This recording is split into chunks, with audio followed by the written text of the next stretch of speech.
Welcome to Spiritual Geography. I'm Joni Miller.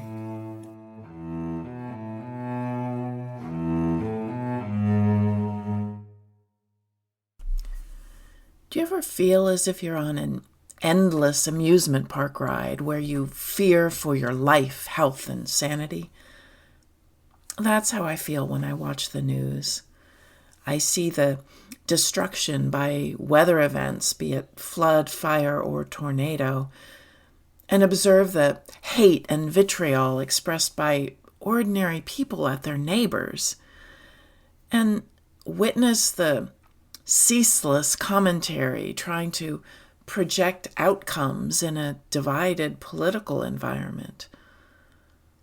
All of this makes me feel a lot of different things: anger, fear, grief, helplessness, and hopelessness.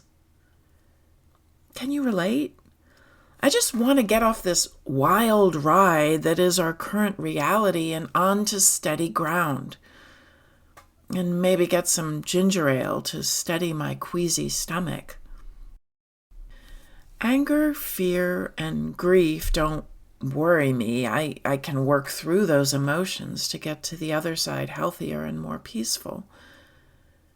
But hopelessness terrifies me. It was hopelessness that had me standing beside a lake in 1997, wondering whether I should just walk in and never come out. I was newly divorced. I had become isolated during my marriage and had lost contact with many of my friends. I didn't feel there was any reason to continue living.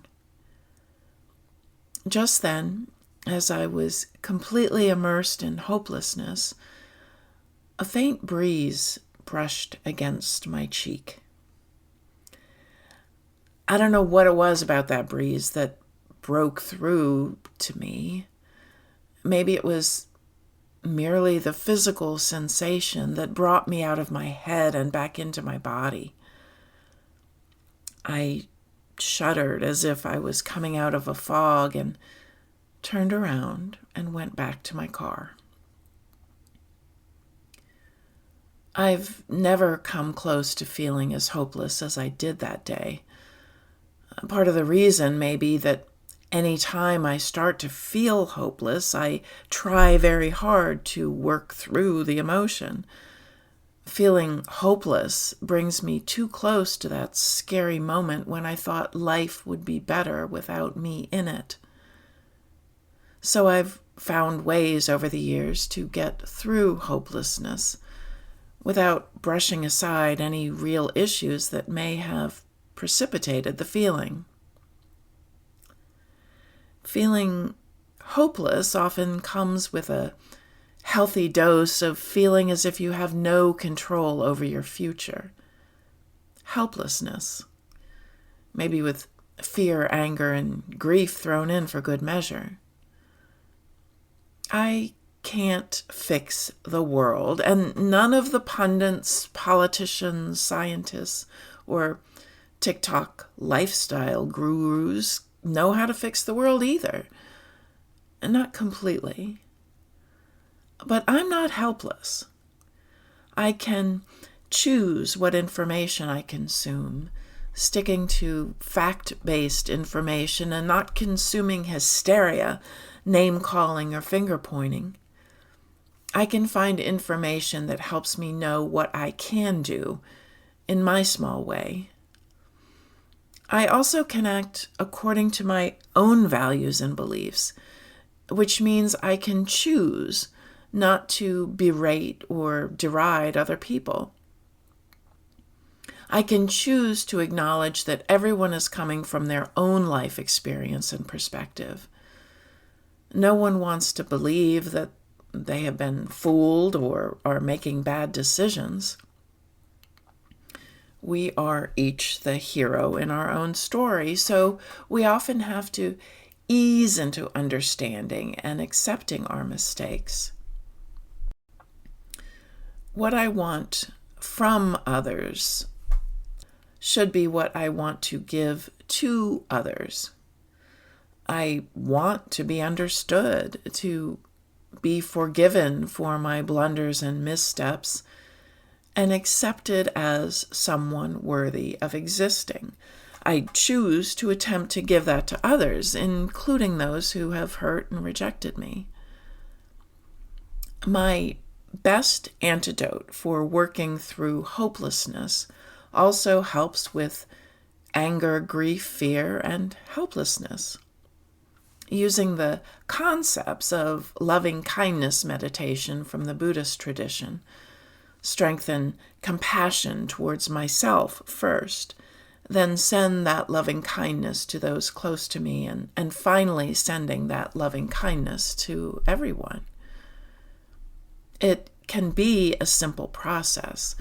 Make statements like, may I live in peace, then expand outward, may you live in peace, and further outward still, may all live in peace.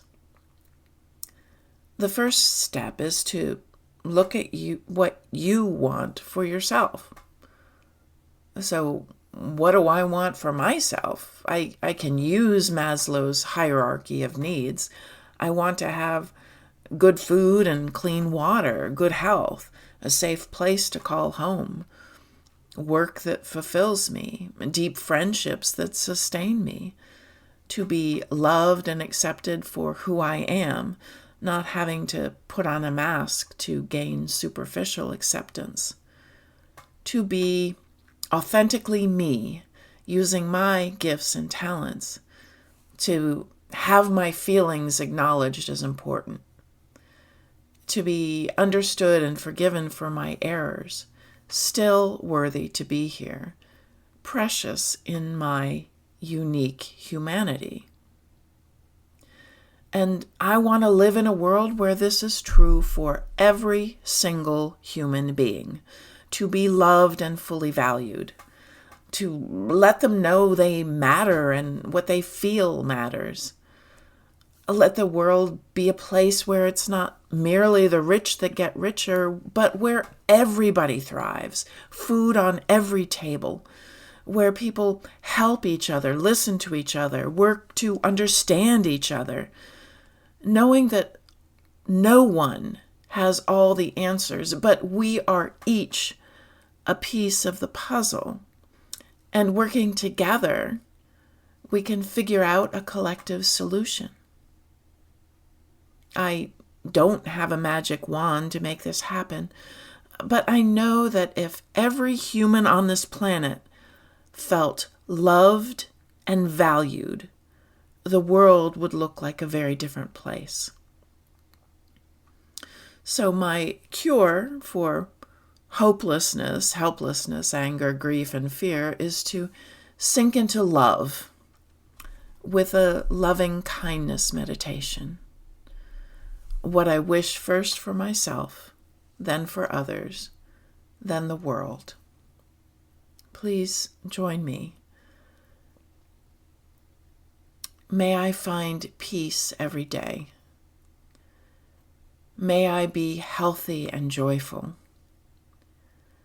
May I live in harmony with nature. May I use my gifts and talents for the upliftment of all. May I be understood and forgiven. May I be accepted as the unique creation I am. May I deeply love and be deeply loved. May you find peace every day. May you be healthy and joyful. May you live in harmony with nature. May you use your gifts and talents for the upliftment of all. May you be understood and forgiven. May you be accepted as the unique creation you are. May you deeply love and be deeply loved. May we all find peace every day. May all be healthy and joyful.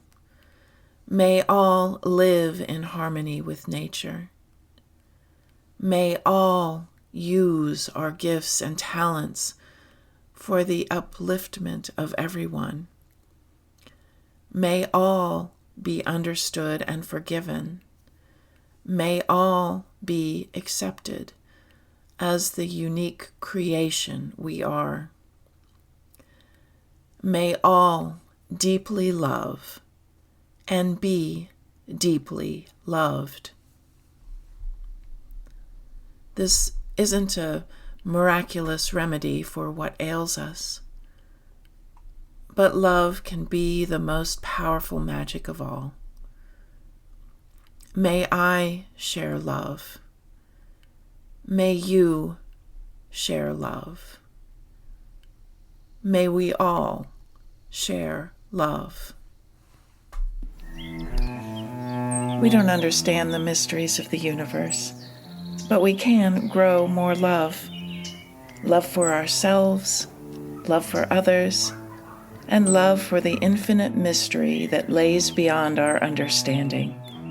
Thank you for tuning in.